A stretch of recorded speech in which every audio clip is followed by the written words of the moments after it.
Sejumlah cara pelaku kejahatan melancarkan aksinya. Di Palembang, Sumatera Selatan, Hengki menjadikan kecelakaan sebagai peluang untuk mencuri dengan pura-pura menolong korban yang saat itu terjatuh dari motor di Jalan Kolonel Haji Burlian. Tersangka yang ditangkap polisi dari Polsek Sukarami itu membawa kabur handphone korban senilai 23 juta rupiah. Polisi menerangkan sambil menolong, tersangka merogoh handphone tersebut dari saku celana korban yang dalam kondisi setengah sadar. Setelah mendapat barang curiannya, tersangka kabur dan memanggil warga, sebelum akhirnya terlacak polisi. Di mana modus dari pelaku tersebut yaitu adalah pelaku mengambil handphone, mencuri handphone tersebut di saat korban sedang kecelakaan.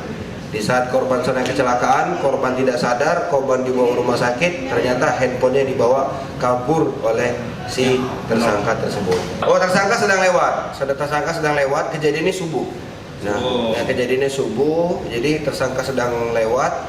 Nah, sedang lewat di seputaran, melihat ada korban jatuh, bukannya ditolong, tapi malah mengambil handphone dan kabur.